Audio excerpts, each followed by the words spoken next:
Hi hello friends, welcome back to my channel. ಒಲ್ಲದ ಬಂದ ಭಾಗ 46.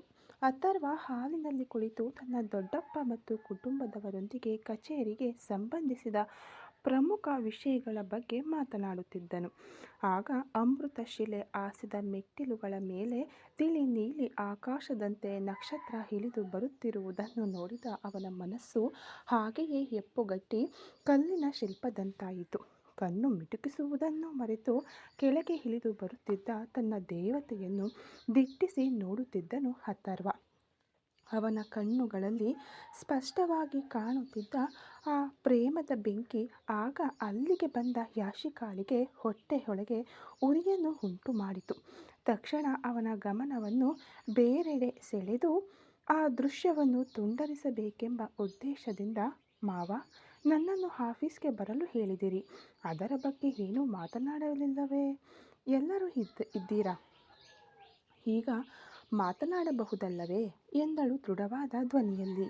ಶಿವಪೂಜೆಯಲ್ಲಿ ಕರಡಿಯಂತೆ ಯಾವ ಸಮಯದಲ್ಲಿ ಏನನ್ನು ಮಾತನಾಡಬೇಕೆಂದು ಗೊತ್ತಿಲ್ಲವಲ್ಲ ಈ ಕರಡಿಗೆ ಎಂದು ಬೇಸರದಿಂದ ಮನಸ್ಸಿನಲ್ಲೇ ಗುಣುಗುಟ್ಟುತ್ತಾ ತನ್ನ ತಲೆಯನ್ನು ಬಲವಾಗಿ ಒಮ್ಮೆ ನೇವರಿಸಿಕೊಂಡ ಅಥರ್ವ ಸಿಟ್ಟನ್ನು ಮರೆಮಾಚಿ ಯಾಶಿಕಾಳ ಕಡೆಗೆ ತಿರುಗಿದನು. ಅವಳ ಅಸಂಬದ್ಧ ಪ್ರಶ್ನೆಗೆ ಎಲ್ಲರೂ ಅರ್ಥವಾಗದೆ ನೋಡುತ್ತಿರಲು ಪರಿಸ್ಥಿತಿಯನ್ನು ನಿಭಾಯಿಸಬೇಕಾದ ಅನಿವಾರ್ಯತೆ ಅಥರ್ವನಿಗೆ ಎದುರಾಯಿತು. ಯಾಶಿಕಾ, ನಾನು ಹೇಳಿದ್ದೇನಲ್ಲವೇ, 1 ವಾರವಾದರೂ ಆಗಲಿ ನೀನು ಬಂದು ಜಾಯಿನ್ ಆಗು, ಅಲ್ಲಿಯವರೆಗೆ ಮಾತನಾಡುವುದಕ್ಕೆ ಏನಿದೆ ಎಂದವನು. ನಕ್ಷತ್ರ ಸರಿಯಾಗಿ ಅವನ ಹತ್ತಿರ ಬಂದು ತಲುಪಿದ ತಕ್ಷಣ ಆ ಅವಕಾಶವನ್ನು ಬಳಸಿಕೊಂಡನು. ನಕ್ಷತ್ರ, ರಾತ್ರಿ ನಾವು ಅಮ್ಮನನ್ನು ನೋಡಲೇ ಇಲ್ಲ, ಬಾ, ಅಮ್ಮನನ್ನು ನೋಡಿಬಿಟ್ಟು ಆಮೇಲೆ ಆಫೀಸ್ಗೆ ಹೊರಡೋಣ ಎಂದು ಗಟ್ಟಿಯಾಗಿ ಹಿಡಿದುಕೊಂಡಂತೆ ಅವಳ ಕೈ ಹಿಡಿದು ಎಳೆದುಕೊಂಡು ಹೋದನು. ಯಾಶಿಕಾಳ ಕಣ್ಣುಗಳು ಆ ಆಪ್ತ ಬಂಧವನ್ನು ಚುಚ್ಚುವಂತೆ ನಕ್ಷತ್ರಳ ಕೈಯನ್ನು ನೋಡಿದವು. ಅದನ್ನು ಲೆಕ್ಕಿಸದೆ ನಕ್ಷತ್ರ ಅವನ ಕೈ ಹಿಡಿತದ ಬೆಚ್ಚಗಿನ ಅನುಭವದಲ್ಲಿ ಸ್ವಲ್ಪ ಒಲಿದು ಅವನೊಂದಿಗೆ ಹೆಜ್ಜೆ ಹಾಕಿದಳು. ಹೇ ನಕ್ಷತ್ರ, ಆದಷ್ಟು ಬೇಗ ನಿಮ್ಮಿಬ್ಬರನ್ನು ಬೇರ್ಪಡಿಸಿ ಮಧ್ಯದಲ್ಲಿ ನಾನು ನಿಲ್ಲುತ್ತೇನೆ ನೋಡು. ನನ್ನ ಮಾವನ ಕೈಯಲ್ಲಿ ನನ್ನ ಕೈ ಸೇರಬೇಕಾಗಿದ್ದನ್ನು ಬಿಟ್ಟು ಕೇವಲ ಈ ನಕ್ಷತ್ರ ಜೊತೆ ಕೈ ಹಿಡಿದುಕೊಂಡು ಹೋಗುತ್ತಿದ್ದಾರಲ್ಲ ಎಂದು ಒಳಗೆ ಕುದಿಯುತ್ತಾ ಗುಣುಗುಟ್ಟಿದಳು ಯಾಶಿಕಾ.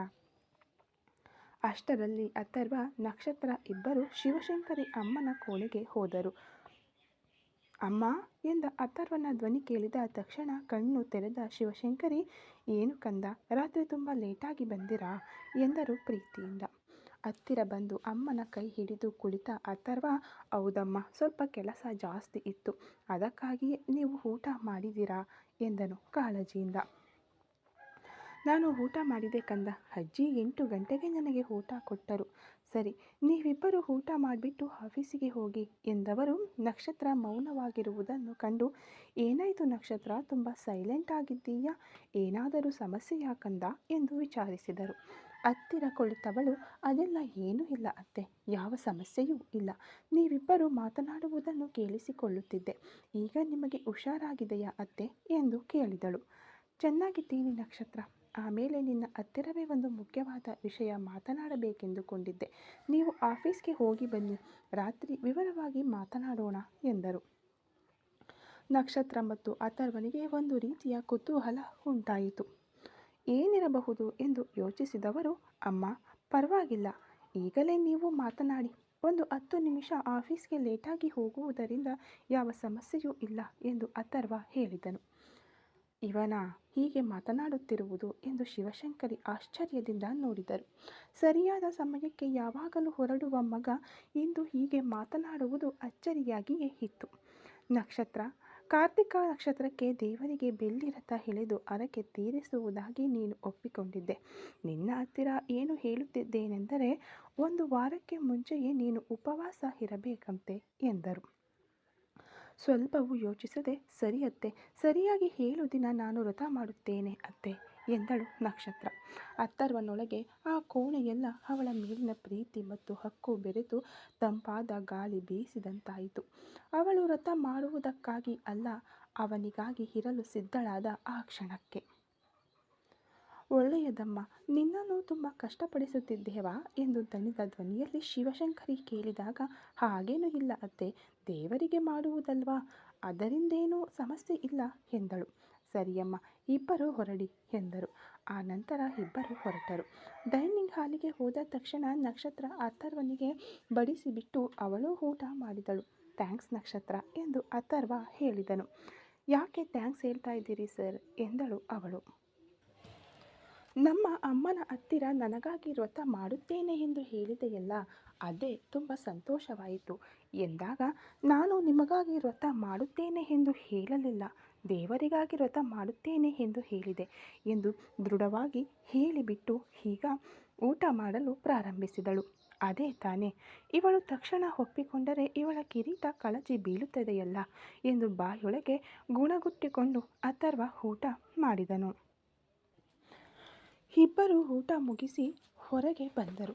ಸರ್, ವಿಕ್ರಮ್ ಸರ್ ಬರಲೇ ಇಲ್ಲವಲ್ಲ, ನೀವೇಕೆ ಅವರನ್ನು ಕರೆಯಲೇ ಇಲ್ಲ ಎಂದು ನಕ್ಷತ್ರ ಕೇಳಿದಾಗ, ವಿಕ್ರಮ್ ಇಂದು ದೇವಸ್ಥಾನಕ್ಕೆ ಹೋಗ್ತಾನಂತೆ ಎಂದನು. ದೇವಸ್ಥಾನಕ್ಕ ಎಂದು ನಕ್ಷತ್ರ ಆಘಾತದಿಂದ ಕೇಳಲು, ಏನು ನಕ್ಷತ್ರ, ದೇವಸ್ಥಾನಕ್ಕ ಅಂತ ಅಚ್ಚರಿಯಿಂದ ಕೇಳ್ತಾ ಇದ್ದೀಯಾ ಎಂದಾಗ, ಇಲ್ಲ ಸರ್, ಏನೂ ಇಲ್ಲ ಎಂದವಳು ಈಗ ಮುಂದಿನ ಸೀಟಿಗೆ ಹೋಗಲು, ಏಯ್ ಹಿಂದಿನ ಸೀಟಿಗೆ ಬಾ ಎಂದು ಹೇಳಿಬಿಟ್ಟು ಅಥರ್ವ ಹಿಂದಿನ ಸೀಟಿಗೆ ಹತ್ತಿದನು. ಅವಳು ಅವನ ಹತ್ತಿರ ಕುಳಿತ ತಕ್ಷಣ ಡ್ರೈವರ್ ಈಗ ಕಾರನ್ನು ತೆಗೆದರು. ಸ್ವಲ್ಪ ದೂರ ಕಾರು ಹೋಗುತ್ತಿತ್ತು. ಆಗ ನಿಧಾನವಾಗಿ ತಕ್ಷಣ ನಕ್ಷತ್ರ ಅಥರ್ವನ ಕೈ ಹಿಡಿದಳು. ಅವಳೇ ಅವನ ಕೈ ಹಿಡಿಯುವುದು ಒಂದು ದೊಡ್ಡ ಅಚ್ಚರಿ.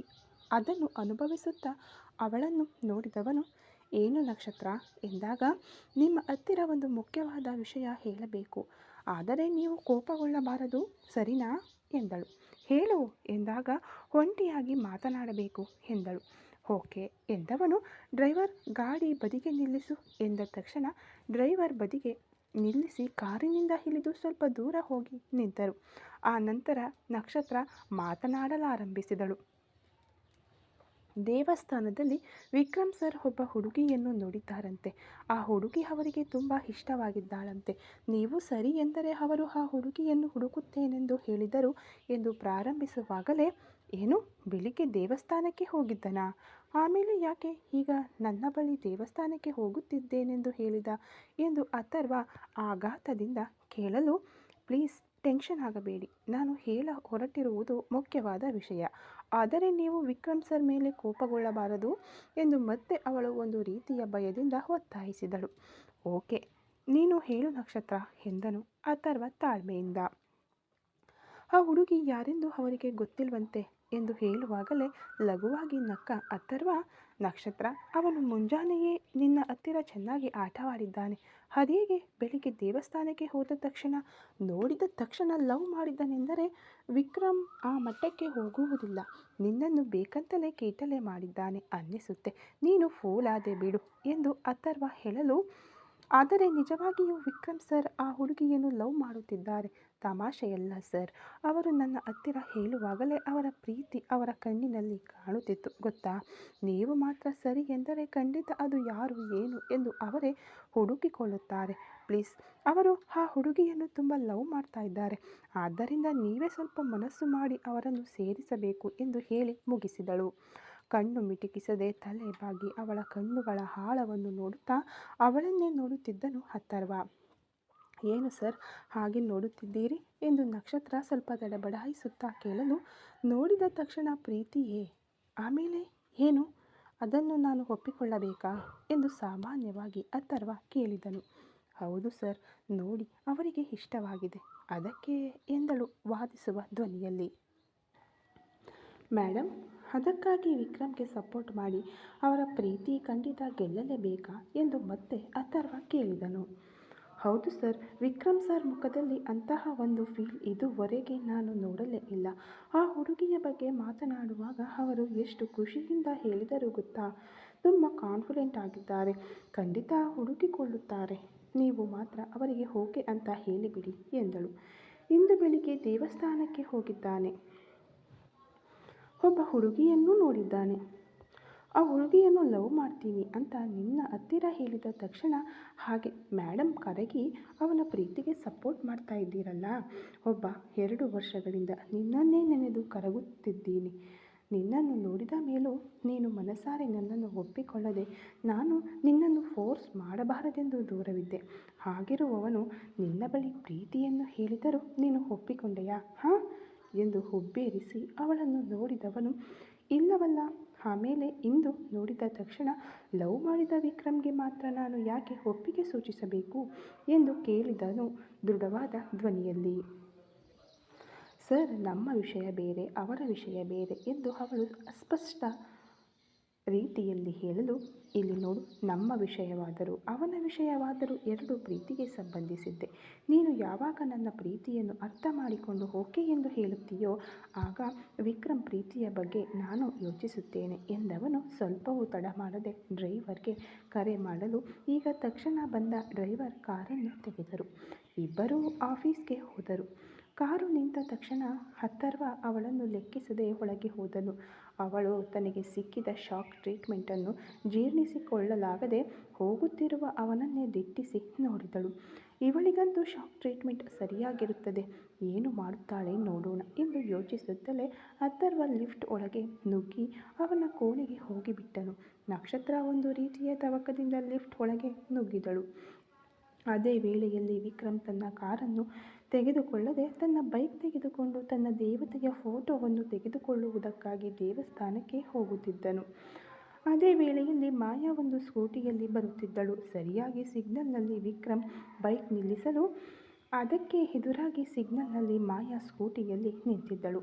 ಆಕಸ್ಮಿಕವಾಗಿ ಅವಳನ್ನು ನೋಡಿದ ವಿಕ್ರಮ್ಗೆ ಹೃದಯ ಹಲವು ಪಟ್ಟು ಅತಿ ವೇಗವಾಗಿ ಬಡಿಯಿತು. ಅವಳೇ ಇಲ್ಲಿಯೇ ಎಂದು ಒಳಗೆ ಒಂದು ಮಿಂಚು ಹೊಳೆಯಿತು.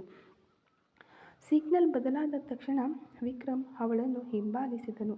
ಅವಳು ಒಂದು ಸಂದಿಯೊಳಗೆ ಹೋಗಿ ಸ್ವಲ್ಪ ದೂರದಲ್ಲಿ ಸ್ಕೂಟಿಯನ್ನು ಬದಿಗೆ ನಿಲ್ಲಿಸಿಬಿಟ್ಟು ಫೋನ್ನಲ್ಲಿ ಮಾತನಾಡುತ್ತಿದ್ದಳು. ತಿಳಿ ಗುಲಾಬಿ ಬಣ್ಣದ ಕಾಟನ್ ಸೀರೆಯುಟ್ಟಿದ್ದಳು. ಸ್ವಲ್ಪವೂ ತಡ ಮಾಡದೆ ವಿಕ್ರಮ್ ತನ್ನ ಬೈಕನ್ನು ಅವಳ ಸ್ಕೂಟಿಗೆ ಅಡ್ಡಲಾಗಿ ನಿಲ್ಲಿಸಿದನು. ಬೆಳಿಗ್ಗೆ ಹಳದಿ ಚೂಡಿದಾರದಲ್ಲಿ ನೋಡಿದ್ದವಳನ್ನು ಈಗ ತಿಳಿ ಗುಲಾಬಿ ಬಣ್ಣದ ಸೀರೆಯಲ್ಲಿ ನೋಡಿದ ವಿಕ್ರಮ್ನ ಮನಸ್ಸು ತೀವ್ರವಾಗಿ ಮಿಡಿಯಿತು. ಸ್ವಲ್ಪವೂ ಯೋಚಿಸದೆ ತನ್ನ ಬೈಕ್ ನಿಲ್ಲಿಸಿ ಇಳಿದವನು, ಎಲ್ಲೇ ಹೋಗಿದ್ದೆ, ನನ್ನನ್ನು ತಡಕಾಡುವಂತೆ ಬಿಟ್ಟು ನಿನ್ನನ್ನು ನೋಡದೆ ಎಷ್ಟು ಒದ್ದಾಡಿ ಹೋದೆ ಗೊತ್ತಾ ಎಂದು ವಿಕ್ರಮ್ ಬಹುಕಾಲದ ಪ್ರಿಯಕರನಂತೆ ಭಾವುಕನಾಗಿ ಮಾತನಾಡಿದನು. ಹೆಲ್ಮೆಟ್ ಧರಿಸಿಕೊಂಡೇ ವಿಕ್ರಮ್ ಮಾತನಾಡಲು, ಇವನೇನಾದರೂ ಲೂಸ್ ಇರಬಹುದೇ ಎಂದುಕೊಂಡ Maya, I call you back ಎಂದು ಹೇಳಿ ಫೋನ್ ಇಟ್ಟವಳು ಅವನನ್ನು ದಿಟ್ಟಿಸಿ ನೋಡಿ, ಹೂ ಆರ್ ಯು ಎಂದು ಕೇಳಿದಳು. ನಾನು ಯಾರೆಂದು ಗೊತ್ತಿಲ್ಲವಾ ಪಾಪಿ, ಮುಂಜಾನೆಯೇ ನನ್ನ ಮನಸ್ಸನ್ನು ಕದ್ದುಕೊಂಡು ಹೋಗಿ ಹೀಗೆ ನಡುರಸ್ತೆಯಲ್ಲಿ ನಿಲ್ಲಿಸಿ ನೀನು ಯಾರು ಅಂತ ಕೇಳ್ತಾ ಇದ್ದೀಯಲ್ಲ, ಇದು ಆ ದೇವರಿಗೆ ಒಪ್ಪುತ್ತದಾ? ಇಲ್ಲಿ ನೋಡು, ನನಗೆ ಗೊತ್ತಿಲ್ಲ, ಕಳೆದು ಹೋದ ನನ್ನ ಮನಸ್ಸನ್ನು ಮರ್ಯಾದೆಯಿಂದ ಹಿಂತಿರುಗಿಸು. ನೀನು ನಿನ್ನ ಪಾಡಿಗೆ ಕದ್ದುಕೊಂಡು ಹೊರಟು ಬಿಟ್ಟೆ. ಒಂದು ಹಾರ್ಟ್ ಇಲ್ಲದೆ ಮನುಷ್ಯ ಹೇಗೆ ಬದುಕುವುದು ಎಂದು ವಿಕ್ರಮ್ ಅವಸರವಾಗಿ ಅತಿಯಾದ ತುಂಟತನದ ಪ್ರೀತಿಯಿಂದ ಮಾತನಾಡಿದನು.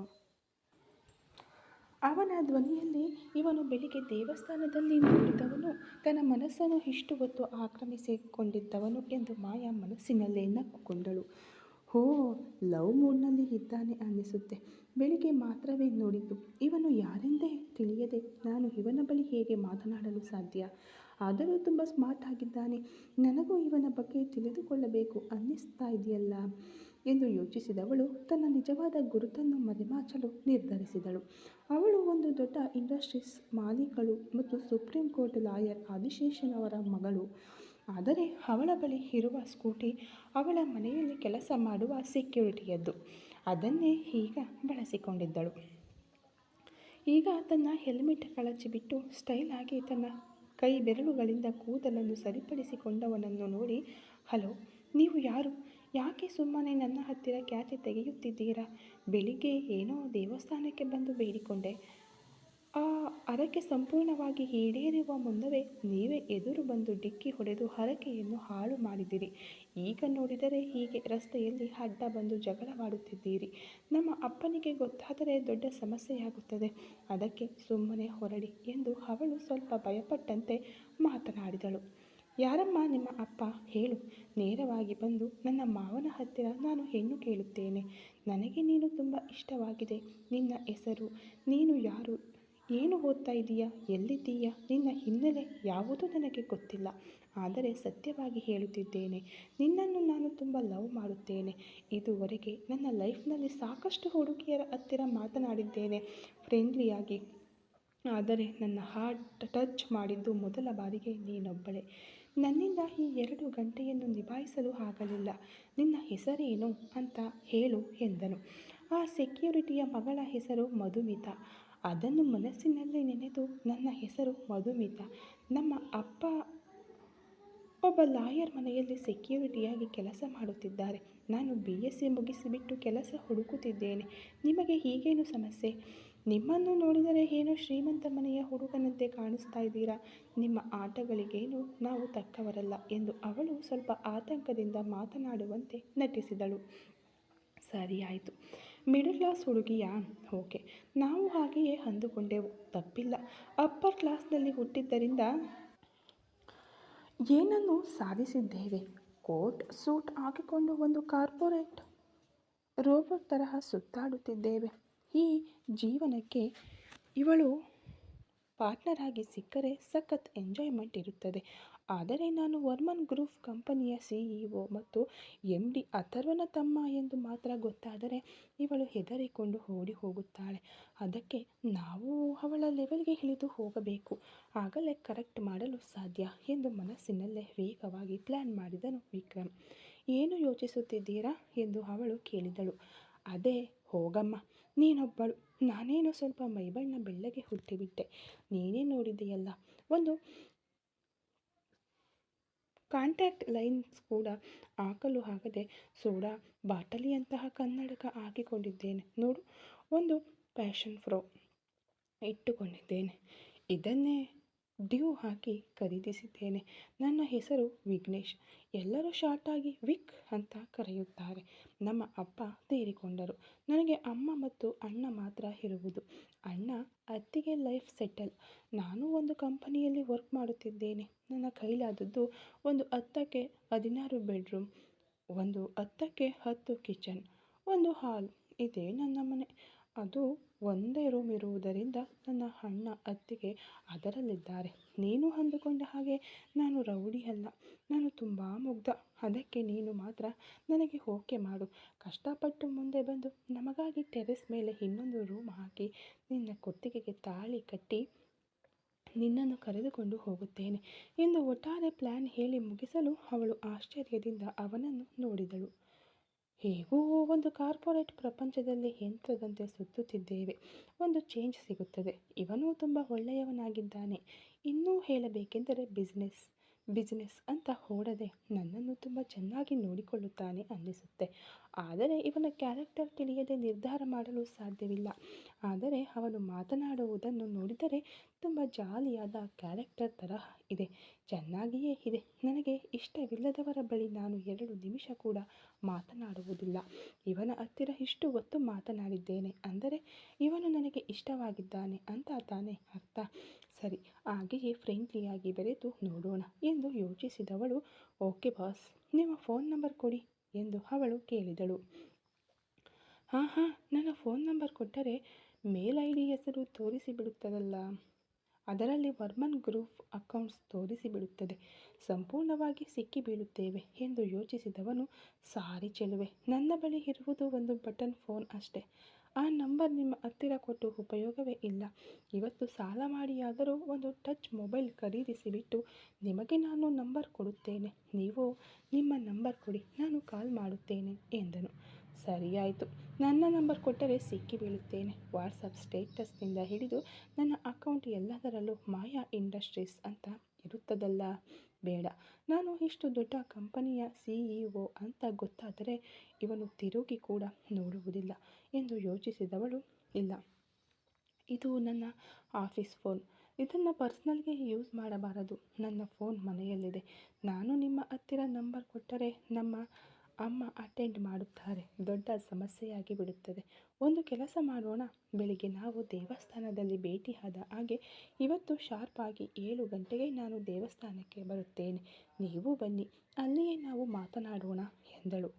ಏನ್ರಿ 7 ಗಂಟೆಗೇನೂ ನನ್ನಿಂದ ಸಾಧ್ಯವಿಲ್ಲ ರೀ ಎಂದ ತಕ್ಷಣ, ಓಹೋ, ಹಾಗಾದರೆ ಬರಲು ಆಗದಿದ್ದರೆ ಹೋಗಿ. ನಿಮ್ಮಿಂದ 7 ಗಂಟೆಗೆ ದೇವಸ್ಥಾನಕ್ಕೆ ಬರಲು ಆಗದಿದ್ದರೆ ಆಮೇಲೆ ನೀವೆಲ್ಲ ಯಾಕ್ರಿ ಲವ್ ಅಂತ ಹೇಳ್ತೀರಾ ಎಂದ ಮಾಯಾ ಮಾತು ಅವನಿಗೆ ಆಸೆ ಹುಟ್ಟಿಸಿತು. ಇಲ್ಲ ರೀ, 7 ಗಂಟೆಗೆ ತಾನೇ ಬರಲು ಸಾಧ್ಯವಿಲ್ಲ.